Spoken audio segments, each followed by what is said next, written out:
Hi, everybody.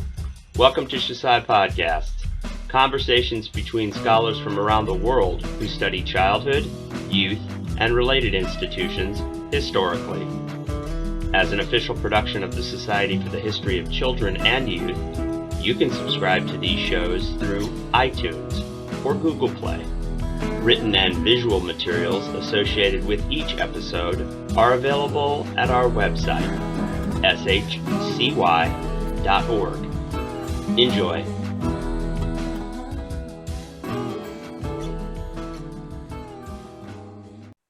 Hi, everyone. I'm Jim Marten at Marquette University. I'm the founding secretary-treasurer of the Society for the History of Children and Youth and a past president. Today, I'm here with several colleagues as part of the Origins Project, in which we're trying to have some loosely defined oral histories of the Society's past, especially the first few years of its existence, and as well as some of the challenges facing it in the last few years. This is the 20th anniversary coming up next year of our first conference at Marquette. And so today we have with us a few people who were either grad students or very early career folks at the founding of the organization. I'm going to turn it over to them to introduce themselves. Melissa, why don't you start? All right, hi everybody. I'm Melissa Klapper. I'm professor of history and director of women's and gender studies at Rowan University, which is in Glassboro, New Jersey. And I have been involved with the Society since I actually was at that first founding conference at the Benton Foundation in August of 2000. And I am a little hesitant to say in Jim Marten's presence that I've been a member every year since. I certainly have meant to be, but I know he has the list somewhere, and it's possible that I missed a year here or there, especially somewhat earlier on. But this is one of I have two sort of research homes, American Jewish history and history of childhood and youth, and I'm really happy to be here. And it's been a real pleasure to see the growth of the Society over the past 20 years and to, I hope, play some small part in that. Rebecca. Yeah, hi, I'm Rebecca deschweins. At that first conference, I was a grad student at the University of Virginia and have been happy to grow up intellectually and otherwise with the Society for the History of Children and Youth. I think I too have been a member every year and have attended all but one conference when I couldn't travel because I was about to give birth. So I think that excuses me. I had the chance to serve on the executive committee for a few years.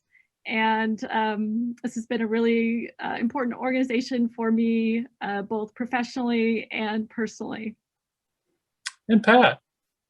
Well, I'm Pat Ryan. I'm program coordinator of childhood and social institutions at King's University College at Western University in London, Ontario.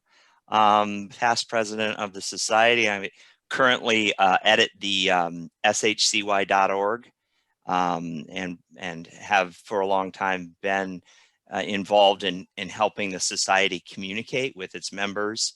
I think I completed my dissertation in 1998. My advisor was Mike Grossberg, who also had some involvement with the Society. And so I was a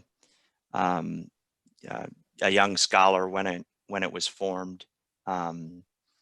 Met Chris before finishing, and those relationships were all part of sort of, the history of childhood and youth. You didn't call yourself a history of childhood and youth. At least I'd never really heard anybody doing that when that kind of field identification was going on.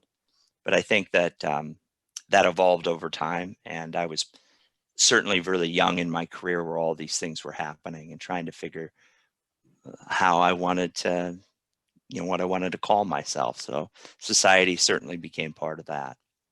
What's a good, I think, transition into my first general question. A couple of you were at the original sort of exploratory conference in Washington in 2000. And then again, in 2001, we had the first conference at Marquette. Most of the people sort of founding the Society were pretty senior scholars, either full professors or late associate professors. I think I was just on the cusp of being promoted to full.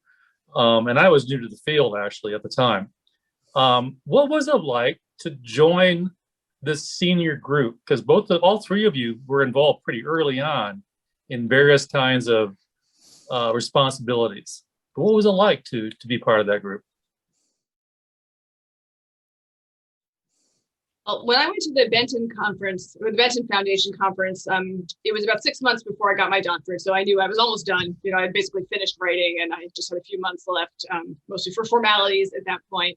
I was still pretty bedazzled by some of the people that I was meeting there. And I'd had that experience before, particularly at the Berkshire Conference of Women Historians, where there was overlap. There were people there who had started to give presentations about girls. I distinctly remember the first Berks I went to in 1996, very early in my graduate career. I heard Jane Hunter give a talk about what was going to be her book, eventually about how young women became girls, that book. And I did. So I actually had models pretty early on in my graduate career about people who were thinking about girls. And so but I was still I remember actually sitting next to Rebecca. We met at this conference. I don't know if she remembers, but I remember meeting her there and kind of looking around and thinking there was a little bit of a generation gap. There were all these senior people, and then there were a few graduate student types like us. And there weren't a whole lot of people in between, which I thought was interesting and maybe said something about, you needed either senior people to kind of strike out and say, here's this new field, and then people like us who didn't have anything to lose by making it our new field. And it was noticeable to me. But I'll just also say, this has to do with how I got into the field. Since the Origins Project has started, I have been racking my brains to try to figure out how it was I got to that conference. It was by invitation only. And I don't know, I don't remember who invited me, and I don't know exactly how I got there. But I had 3 different people in my life who might have been the ones who brought me in. And I wish I remember, some historian I am. These are the perils of oral history, right? I had an undergraduate advisor named Peter Bardaglio, who was the antebellum South and the Civil War. And I had remained in touch with him after graduating from Goucher College. He is no longer in academia, but he certainly was at the time in 2000. And it's possible that he recommended me. I do think that's a possibility. He definitely recommended that when I went to Rutgers for my doctorate, I take a class with Phil Grevin, who was, a very senior, distinguished historian of the colonial New England, a writer of the Protestant temperament. I mean, he wrote a lot about child rearing, and I did take a class with him. So he was there. So it's possible that he brought me.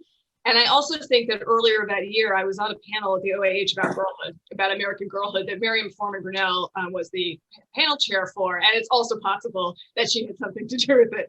So I don't remember, but there were, for people my generation, I started grad school in 1995 and finished in 2001. There were options to present our work, even as graduate students, at big conferences on childhood and on girlhood. I did not have trouble presenting my work in a variety of venues. Also Jewish studies venues, but in women's history conferences, I gave papers at the OAH twice. And so there was some openness to the field, even at that stage, that was showing up in larger conferences. Mm-hmm. So I think Peter Bardaglio had something to do with me being there as well. And I too think that there are several people who made sure I got there. I was not as far along as Melissa. I had written some of my dissertation, but I was definitely more in the beginning stages, and it was really, super helpful to get connected to this community of scholars, mostly senior scholars, who were so incredibly encouraging and excited about the work that, I was starting to do. Kind of shifted from U.S. women and gender history, and was exploring this field that wasn't even a field yet, and starting to think about childhood and youth as a way to understand, another underrepresented group in history, and as a way to, kind of bring a new lens to understanding questions about race in particular in America's past. And I think that faculty in my grad program made sure that they invited some scholars who had done work in the history of childhood and youth. So Peter Bardaglio came to campus, and somebody made sure that I got to meet personally with him. And Ning DeConnick-Smith actually came to campus as well, and I got to go to lunch with her at some point. So that was super, super helpful and encouraging. And I think between them, as well as my advisor, Cindy Aaron, who lived in DC, I think they made sure that I got there and knew about what was happening. Definitely there was a little bit of starstruck, kind of, and deer in the headlights. I wasn't exactly sure what I was doing, but it was, really fun to kind of see these folks talking about some issues and trying to grapple with what children, youth, and history meant, and what we could do, and what they hoped would come from this gathering. So it felt, really exciting to be part of that. And really, like, maybe I had hit on something that was worth dedicating my life to.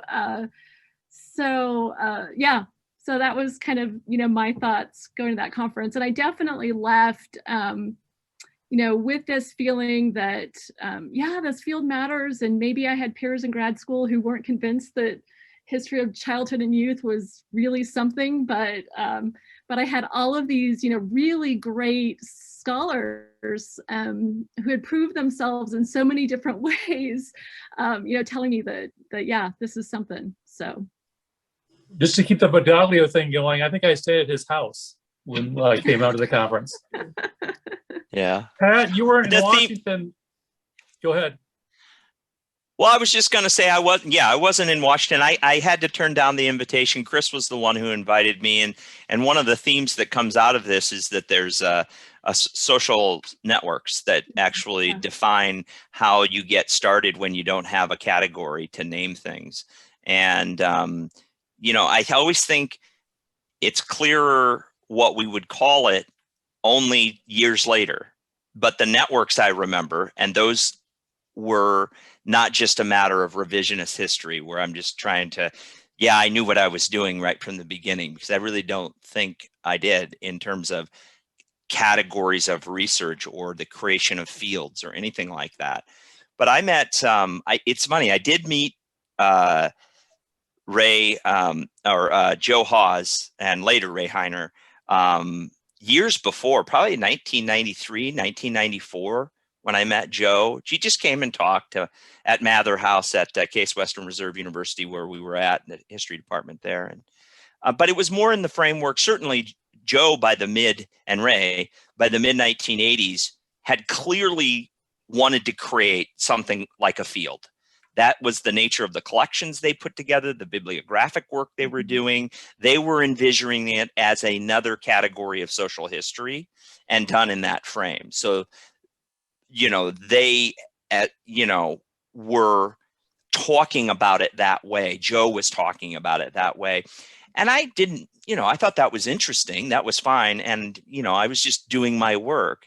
And incidentally, my dissertation was called Shaping Modern Youth, Social Policy and Growing Up Working Class in Industrial America. So certainly youth was part of that, but I didn't think of that in terms of fields. If you asked me what I would say I was a social policy historian, have an interest in law and education and labor and working class life. Probably wouldn't have said the history of childhood. But I think the person that probably connected me most was not meeting Joe earlier, but then in 96, I met Chris Lindenmeyer and was just putting a call out on I think it was Society for the History of the Gilded Age and Progressive Era. And we were both members of that network. And then just said, hey, I want to present a paper at a conference that was up in Ottawa, a family history conference. And she and Bill Grabner and I got together. And what was cool about that is that, Chris had not written she was writing A Right to Childhood. It wasn't published yet. So she had done that work. Of the history of the Children's Bureau. But she knew what she was about and knew what she was doing. And I didn't. I had fragments of trying to put things together. And Bill Grabner was a fairly well-known social historian and had published a lot. So to me, what was great was just on my own relationships, to be able to get together with these people and share work. And that was incredibly exciting. And part of what allowed that happen was HNet. So this is prior to H Childhood, founded in 1998. HNet gave graduate students the opportunity to extend their network beyond their own department and to try to figure out what their work was about through those relationships that I think is a major change in how the academy works today. I think the development of the field is inseparable from the creation of social media. Now, you might understand why I might argue that. It has a little bit to do with what I've been involved with. But I think that's a fact. I don't think you get a society and the journal and all of those other things. Obviously, it doesn't happen without that generation of people, without a sort of vision that Joe and Ray had. All those things are necessary, but so is the technology. I think it drew us together. I went to that 1997 conference in Odense, Denmark, that Ning put on, and I had met Bengt that year too. All these people were important. They're senior to me and knew what they wanted more than I did. I was just sharing fragments of what I was studying. You don't have those kind of international connections without the internet. I don't believe that would have happened. And those kinds of international conferences were really exciting because there were people from all over the English-speaking world that were delivering their work. And that was an intense conference, that Odense conference of 1997. I'll never forget that. I was working like mad intellectually just to try to understand everything that was coming in to my head. Well, I think that the comments you're making about those early conferences and relationships that were built there leads me to the next thing. I mean, one of the things that my thoughts about the society are centered on in some ways is how we have, what's the verb? Treated is all I can come up with right now. Grad students and early career people. My own experience was, again, I was not an early career person, but I was very new to the field. It was my second book, but I had never done anything about children's history before. And I found it very welcoming. And I always have thought we had a fairly particular and special relationship with younger scholars in our organization, certainly compared to the other ones I've been involved with. And I don't know if any of you agree with that, or if, as you have grown up, as Rebecca suggested, Yeah. in the last 20 years, have you noticed that about the incoming folks that came after you? We had one conference where at least a third of the people in the program are grad students.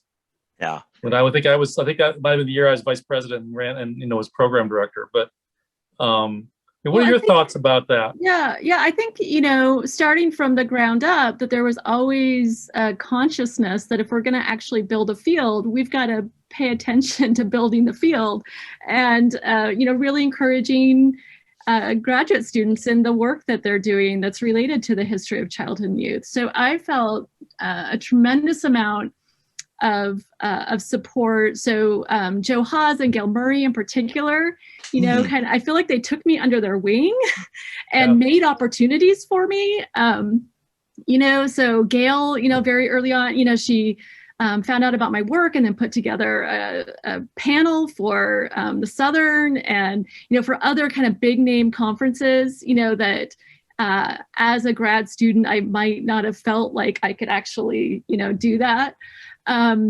But there was a lot of facilitating of the scholarship and encouragement of the scholarship of grad students. And I think that's partly because, they're consciously trying to build a field. But I think it's also, this awareness, if you're studying the history of children and youth, that young people, have this energy and enthusiasm and perspective that is going to benefit, the field and the organization and the kind of work that you can imagine. So definitely in my experience, it's been, and I think we've continued that, right? And formalized some of the informal ways that the society and more senior scholars were encouraging people new to the profession and new to the field. I agree with Rebecca. And I think just the fact that a number of graduate students were invited, however it is we were invited, to that conference. It wasn't just the two of us. There were a few other people there, including, I know Leslie Paris was there, other people who have stayed very important in the field. And for me, those of you, I have feet very firmly in two camps, the history of childhood and youth, but also American Jewish history. And American Jewish history is also very welcoming. Everybody there is nice. The senior people are nice, and there's an interest in taking care of graduate students. But the other two fields that I was kind of in, I was getting a doctorate in American women's history. That's what I was doing. Like many people, I came to the field partially out of a gender, women's history perspective. Women's history people were not nice, particularly. Were not so interested in graduate students if they weren't their own. Really were not so nice. And in history of education, which is also something I was more involved, I didn't stay as involved in the History of Education Society. Of course, there were wonderful people in that group, and there was certainly overlap. There were definitely people in our society who were also very active in history of education. But I don't think I'm the only one who sort of drifted away once there was a better option, because it just wasn't as friendly. And especially not to, in a way, kind of old school historians. There in the 90s, early 2000s, there was a lot of interest in the history of education and systems and structure. And of course, that's extremely important. But to those of us who are interested, not just in childhood, but in children and children's voices, and in doing that kind of centering work with voices, the same way that women's history had done, looking for voices and creative use of sources, that wasn't as interesting to some of the people who were in charge at the time of the History of Education Society. So I know personally, I did not stay as involved in that field. I'm interested in it. I'm still interested in education. I went back to it for my book about ballet class in terms of arts education.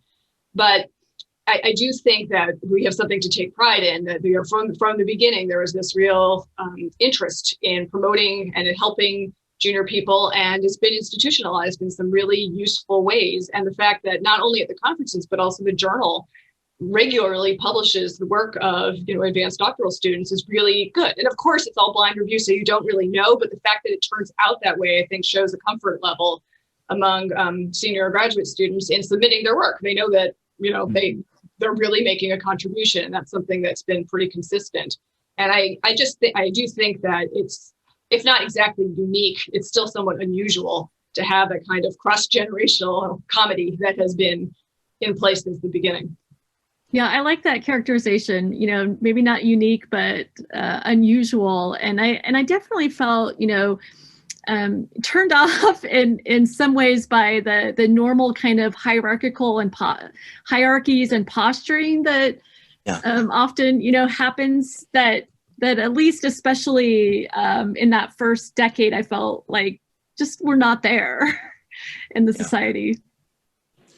I felt, and this is so personal. I mean, these stories, I don't know if this explains why happened, but I would point out that I can remember working with, I was a first year or second year assistant professor at the University of Texas. And, it wasn't a slam dunk early on that we were going to get enough people to run these conferences. Mm-hmm. Jim, this might have been a conference hosted at Marquette. But Paula was leading the paper committee, and I did a lot of work sorting things through, because when we had these first conferences, people didn't know each other, so they didn't propose as panels, which is a hell of an organizational mess when you're trying to put people together. I can remember putting it on my bedroom floor and having my 2-year-old son walk all over my stacks.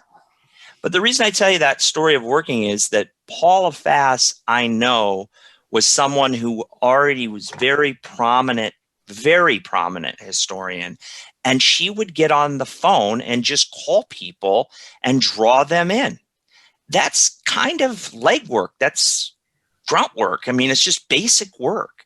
And we had a lot of people that could have done other things that decided, Paula's one example, to do really quite basic work. Jim as treasurer, Chris has done a ton, Paula did a ton. And that was making sure that the event worked, making sure that we pulled it off well. People got together and got grants for our conference and institutional support, invited them in. And people, I don't know if it was always just the older generation or what generation, people who have run this society have made smart choices. I can remember one of the early debates Chris and I had about childhood was, how are we going to name this thing? And I think I've told this story before, because I think this is actually a big decision. I didn't believe that something like childhood could work. Who's going to join that?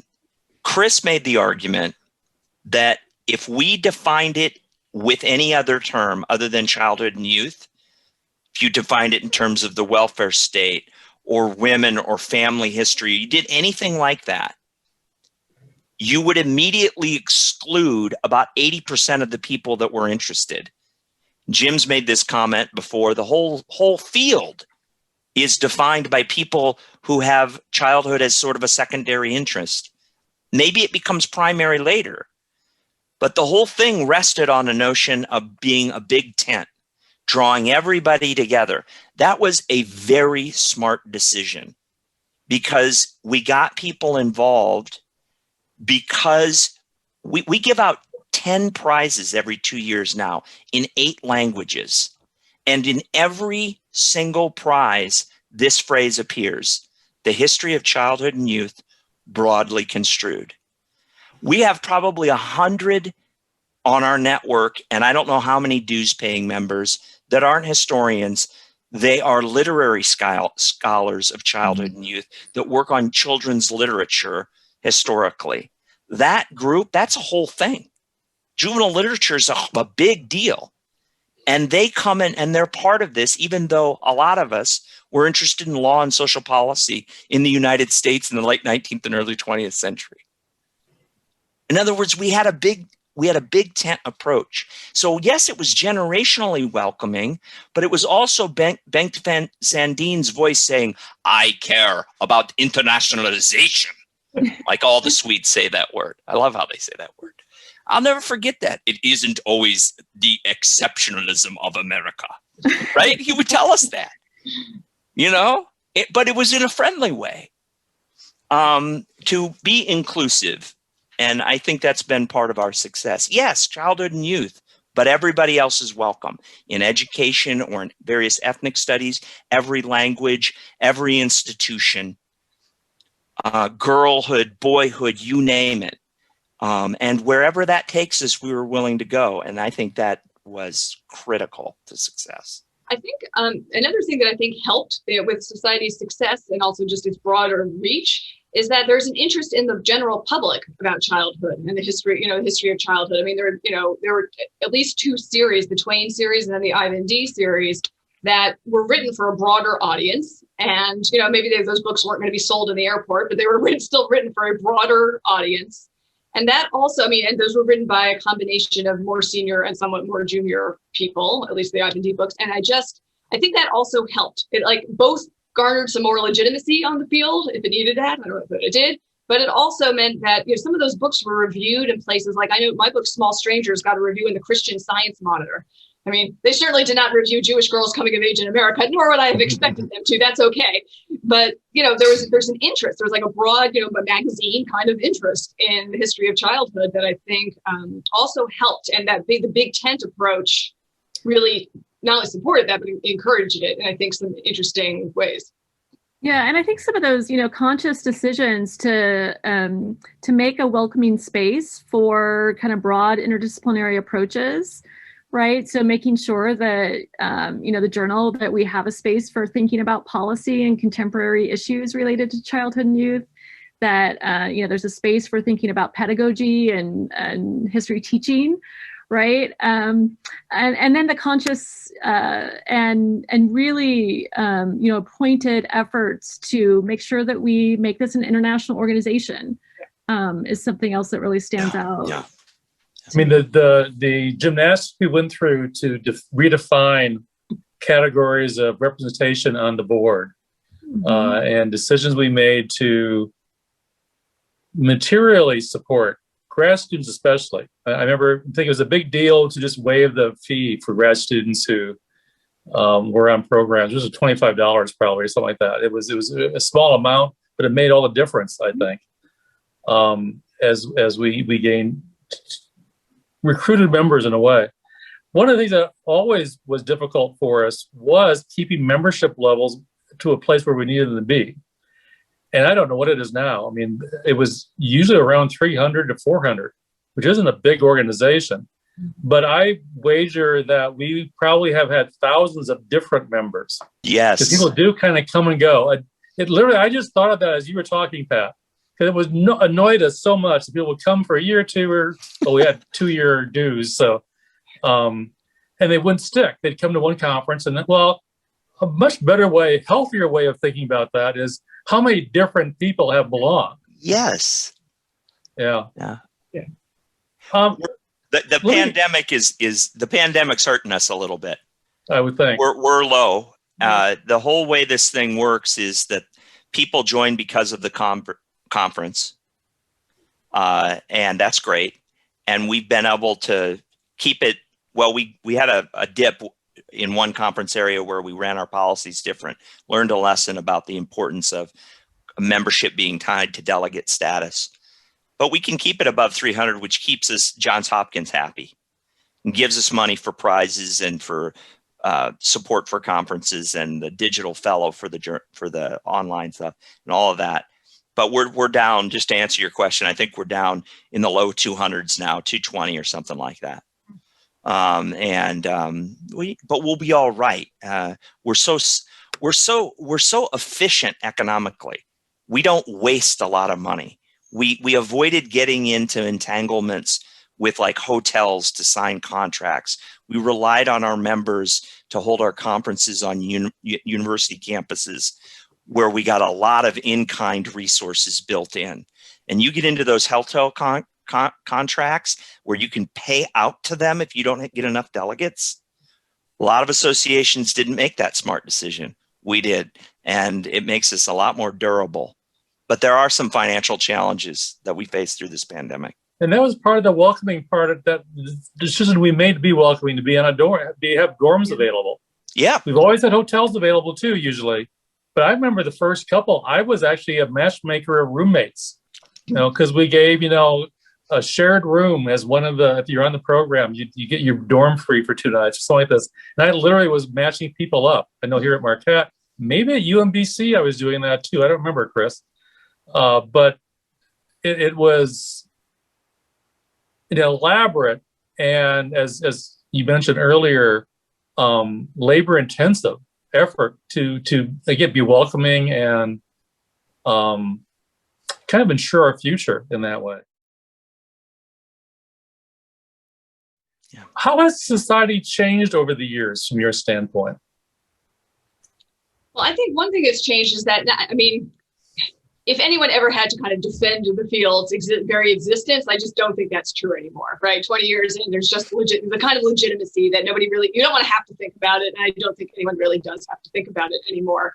Not just because of the explosion in publications, but also because of teaching. To reiterate a point that Rebecca made about pedagogy, think how many more courses are being taught on the history of childhood, one way or another, everywhere. And internationally, that's really important.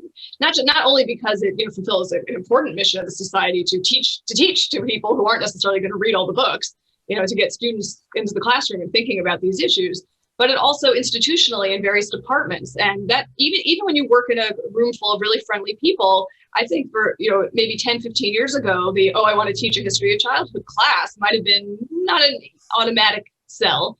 That was my experience. I have an incredibly supportive department. And when I first brought it up, they were like, maybe if you have I have such a heavy teaching load that there was basically eventually always going to be room to do something like that. But now I teach the history of childhood in the U.S. regularly. And there's another colleague in my department, a small group of people. There's only 12 of us. Kelly Duke Bryant, who works on children and education in Senegal, and she teaches the history of childhood in Africa. And, she had no issue when she wanted to teach that class. And I think not just because I was there and not, but also because by the time she's a few years behind me, and by then it was just so clear this was an established field. So some of the groundwork that has been laid, I think, has also really, has really made a difference to the field, both inside and outside the field. Yeah, I've definitely seen that happen. Just, just this acceptance of age as a category of analysis and the vital role that young people and the perspectives of young people play, right, is, something we don't have to, dig in and try to defend. The scholarship that's come out of the folks involved in this organization has really, cemented this as a legitimate field of historical inquiry, right? And I think, I'm just going to add on one more thing, Pat. Sure. I think connected to that also has to do with that scholarship is just the enormous creativity that it takes to do the history of children and childhood, because especially if you want to center not just on the structures and systems of childhood, but also on the children, right, in their own voices. That takes a lot of creative kind of research, and it's recognized. People are using all kinds of sources that weren't seen as sources. In a way, it does echo kind of what happened with women's history. That, oh no, you can't write that history because they didn't say anything. They didn't leave anything behind. Well, it's just not true, right? It's just not the case. I remember hearing that when I was in graduate school. Oh no, you're never going to find any Jewish girls' diaries. Well, you know what? No one looked for them before. So they're out there. I mean, it's a challenge, certainly, but think about Jim's book with the Civil War. I mean, although the newspapers, the children wrote and produced themselves during the Civil War. I mean, these are fantastic sources, but people probably just skipped right over them before. And so the creativity of the scholarship in the field from everybody, and no matter what age or generation, I think has also really had an impact in the best possible way. Yeah. I think I don't know where this goes in terms of the society, because I do think, there's been a desire of the society to be interdisciplinary, but for it to be intellectually coherent, that still needs to be a historical study of childhood. I've always interpreted that, and I felt that, and I think a lot of other people have too, that what it meant was that we weren't just for professional historians.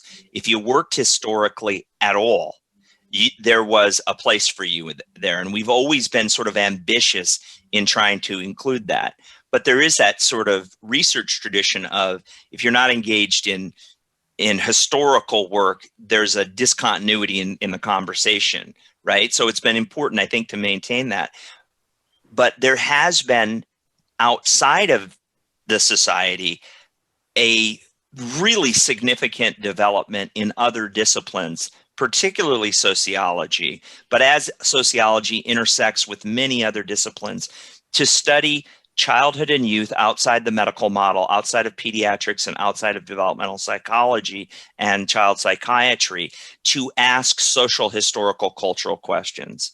And that's had a sort of sociological institutional development, and also a cultural, youth culture, literature, arts dimension to it.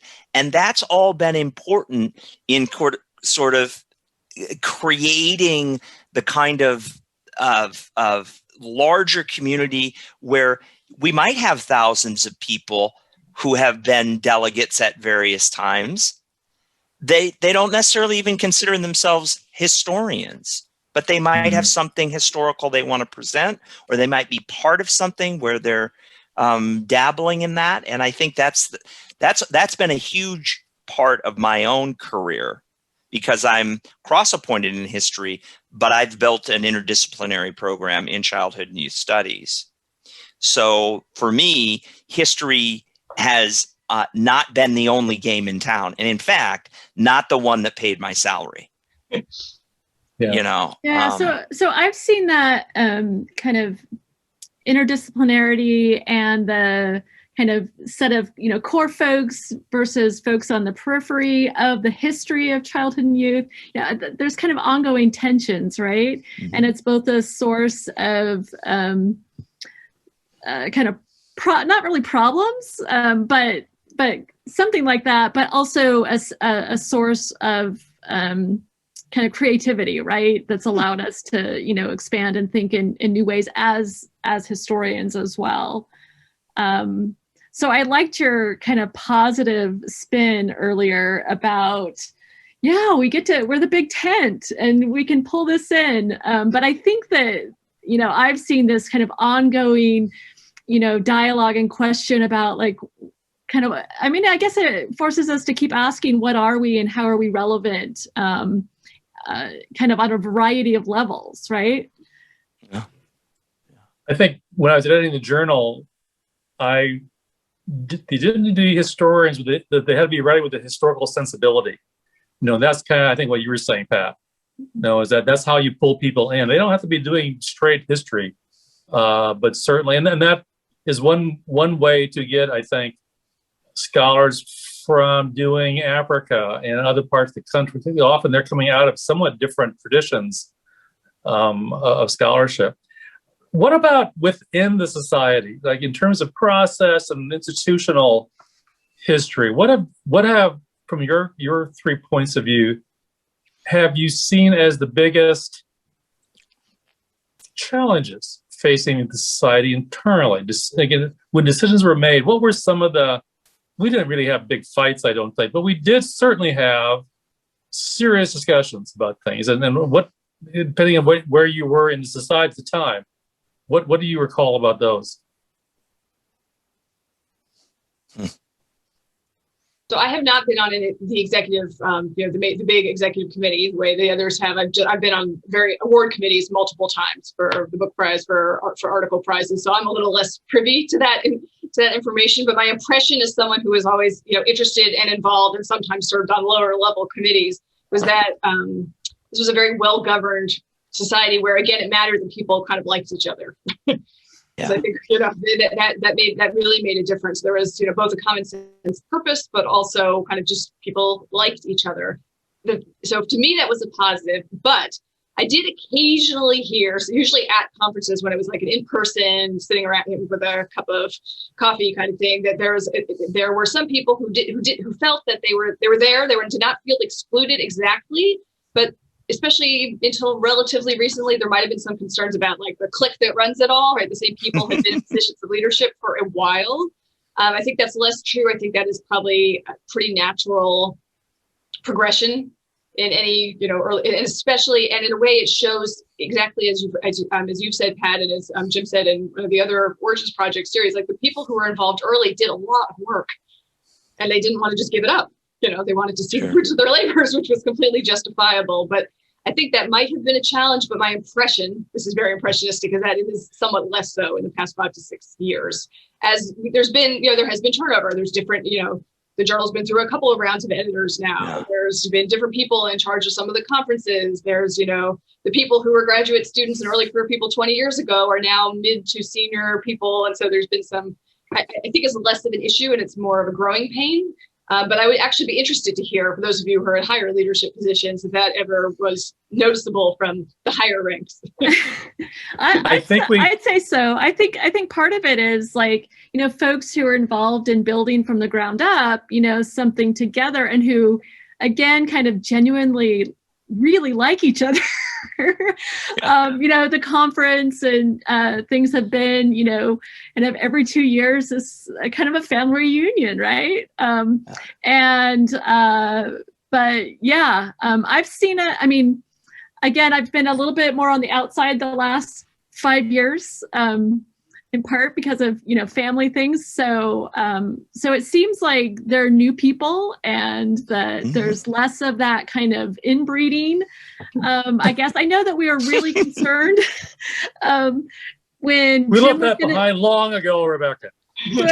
When Jim was going to be both president and still an editor of the journal, right? Yeah. And, that was a really hard decision. But we felt like in order to really have the journal where we wanted it to be moving forward, that we needed to make that decision. Well, you needed an editor and no one else was asking to do it. So that was you just called it. Yeah, I mean, that would be my answer to your question, is that I think Melissa has really named a theme that's important, but this is an issue for all small nonprofit organizations. The positions on the executive, but particularly the presidency, this is a working president. You have to do a lot of work, and I don't think people are banging down the doors if they know what it is to actually do that job. It's not easy. So there's and the same was true for the executive committee too. Like who is actually going to do the work, and we need people to do some serious kind of grunt work. Good organizers, good communicators, people who value it, people who are selfless and are willing to do work that benefits others. Those things are really critical for a small group. And we've had just a wealth of people like that. And so I think one of the challenges for us is that doesn't just fall off the tree, right? Can we recruit people to make a commitment to serve the society over a long period of time? And can we propagate that ethic over decades? I think that's a challenge for all small organizations like ours. And so part of things always being within a clique is that when you're given a task and you're struggling to figure out who will do it with you, you call your friends. I'll give you a detail. Maybe this is supposed to be in the cone of silence, but what the heck? I'll just tell. One of the things that the president does, it's a pretty important task, is name who will be running the nominating committee. So the nominations for the president actually picks someone to run that, and then no one on the executive is really part of forming that nomination. It's somebody else. It's a really good part of our Constitution. I was very thoughtful. I went out and got Tom Axelson, who wasn't part of the group, and Tom's a Swede, and Tom said, he was very honest. Oh, who do I ask? What do I do? I said, Tom, I don't want to know. Don't ask someone that you think that I want you to ask or whatever, right? So Melanie Tippett is a Brit and was not in that group. She's a senior scholar and very well known, going to be president next. She's not part of it. So that my point is that you can consciously say, I'm going to reach out beyond people I know, but it is really hard because you have to cold call people. Yeah, and we also, I think we, after a while also made kind of conscious decisions about, okay, we need specific, to think about representation on the board, right? And not do this in ways that are so comfortable, but really kind of, develop some relationships and get outside of our comfort zone. And I can remember some conversations too about just, thinking about the people who come to conferences, every time. And let's consciously decide, like, okay, none of us are going to be on the same panel next time, but we're going to reach out and pull in some new people. Yeah. Which again, takes more work. Yeah. And I think we talked constantly about it in the early years about who's doing what and can we sustain another kind of committee? Can we have all those there's only one book award, but all those article awards? Because you have to get, 3 people to be on those committees all the time. And I think we were fairly careful about expanding the service requirements of the organization until we felt pretty good about being able to fill those slots. Yeah. I was on the nominating committee one year, but at least 10 years ago, at least I have to look at my CV to find out. And that year there were discussions not only about, really making sure there's always graduate student representation, which had always been of interest to the leadership, but really solidifying it in a way that it now is. But also to, we need to internationalize, which, is a word that we've all used already. And I do think it is a really important feature of a society, but in some ways is easier said than done. And there's some, and then there's some countries that have always had, great representation, like Australia and Sweden, but then how you find people who are working in this field in other areas who might just not know about this. That year, the nominating committee really tried to find people who were doing the work, but might not even ever have heard of us because they were in France and just, hadn't crossed the desk before. Well, and the obvious example for that is Germany. Yeah. And without being too blunt about it, but, they don't need us. And what I mean by that is they don't need to join an American or an English speaking organization. That there's plenty that they can do. And so there's a lot of literature on childhood historically in German. And so making that bridge where we're able to include German scholars is not as easy for us. Whereas other multi-language links, Spanish being the obvious example, is a much easier thing for us to pull off in terms of being multilingual. And of course, Scandinavian languages all fit in too, because of the way that things are organized. So it's not all only about what does the society want to do, but sort of where are the opportunities? It was, you know, I met a group of folks at a conference in Dublin a number of years ago, and Sarah Ann Buckley was one of the people that I met. She was one of the organizers. She's the host for the conference in Galway this summer, and they had a whole group in Ireland. That was really easy to interact with, to make connections, you know, and not just because of my name. It was just a really easy group to get to know, to come, to give a paper, to talk them, to make friendships, you know, and I'm still in touch with those people. That was really easy to do, but not all international connections are going to work that way. Language matters, geopolitics matters, institutional development matters, common narratives and questions matter. And so you can't just say, we're going to be international and have it happen. There are opportunities and limits to our ability to do that. But I think we've done it, frankly, I think we've done an awesome job. Well, I know there have also been some challenges with that in terms of location of our conferences, right? So we've tried to be really conscious of, you know, where are our conferences? How is this, you know, facilitating the attendance of folks who might not otherwise be able to come? But then how is it creating challenges when university budgets are so strapped and faculty may not have the funds to travel internationally, or folks who are international to come here? Yeah, I don't know how you guys how you're thinking about that more recently. You know, after Australia, and then I mean, we're on Zoom now for Galway, but I don't think we've ever just fallen into a way of doing something. We're going to stick to it no matter what. Yeah. My other organizations are very much traditional and do things certain ways. And I suppose there are some things that we have tried to figure out ways to do the same way all the time because it's easier, but have not usually fallen into ruts. Well, we should probably begin wrapping this up. And I want to ask just one more general question about your thoughts about society itself.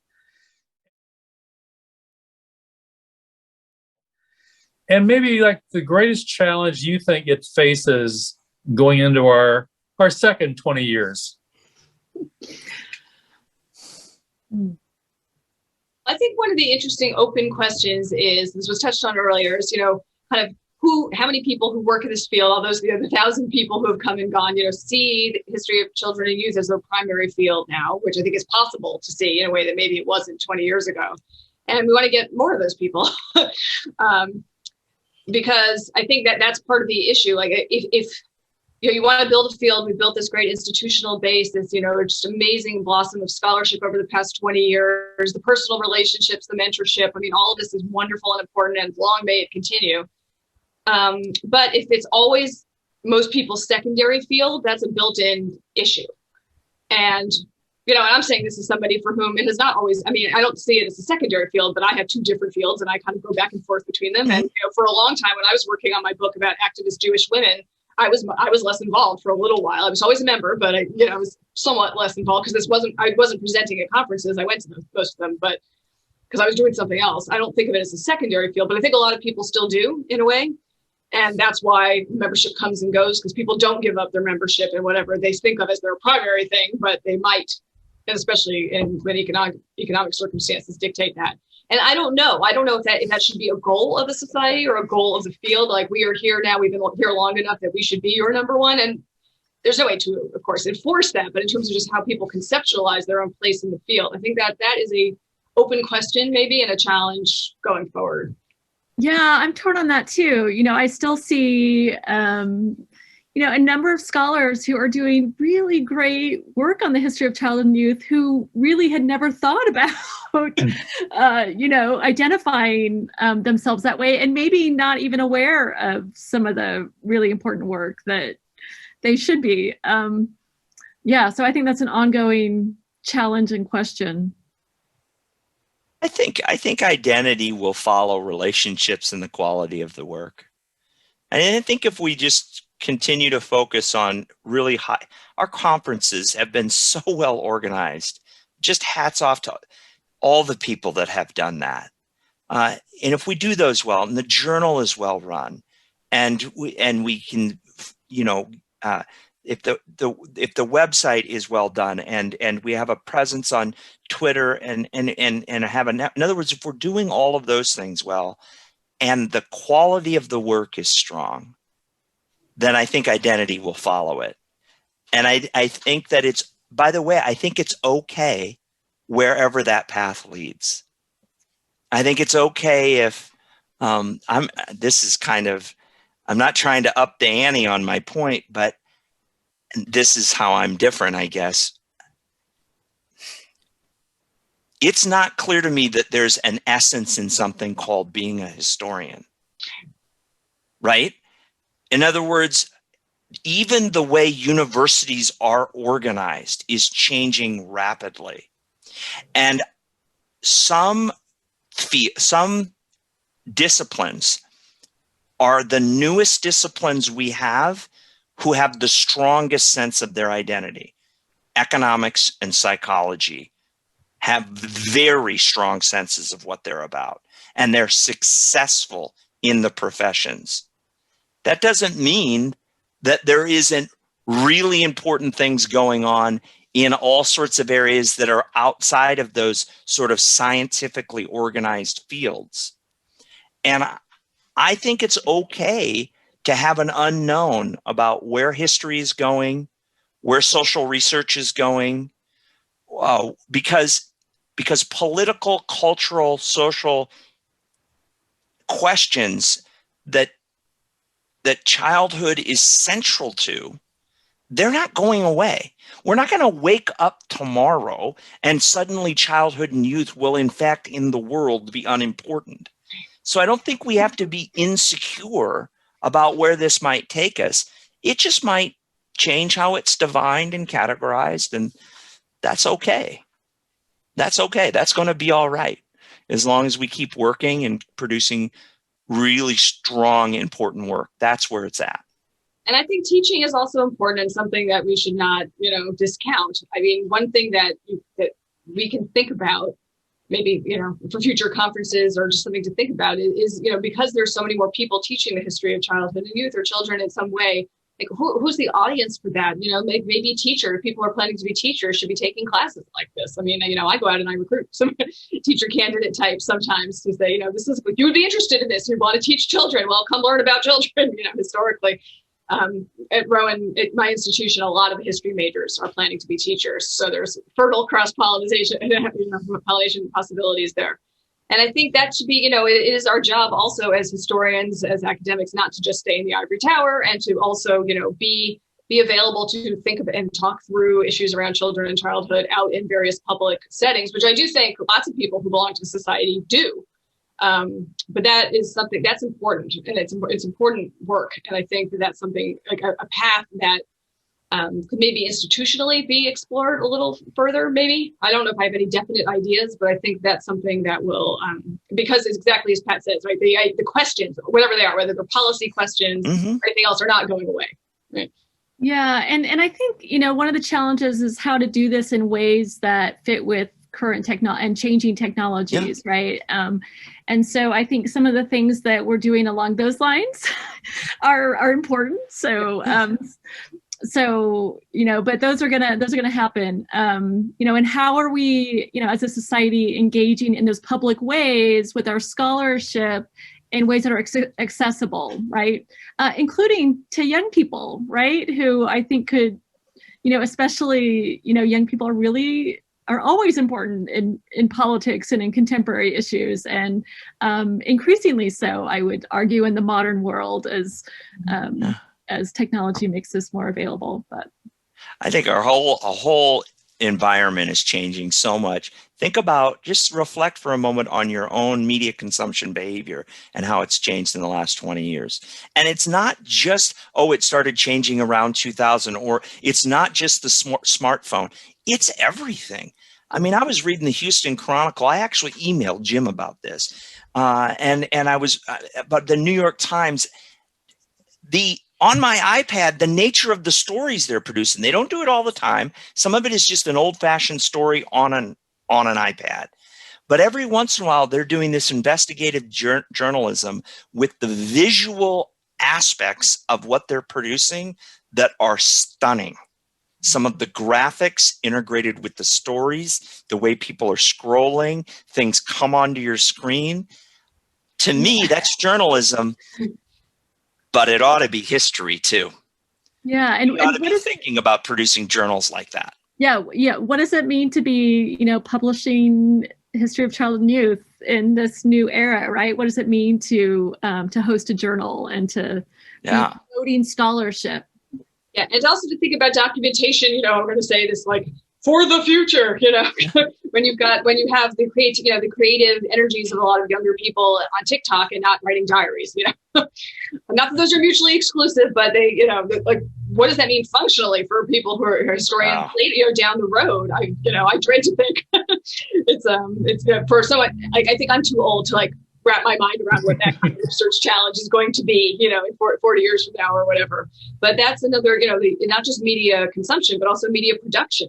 What are records? What kinds of sources are young people producing today? How are we going to be able to document that in the future? Well, I think on that wearying and exhilarating note, I'm going to thank Pat, Rebecca, Melissa for joining me on this very interesting and little bit of a walk into the past, but mainly really thinking about the future. So thanks for doing this. Oh, thank you. Thanks. Hey guys, it's really good to see all of you. Yes. Through all this, we haven't been able to travel, but I just really, really like just being able to see you and check in. Yeah. And, we won't be able to be in person in 2021, but I look forward to the next time. Good to see you.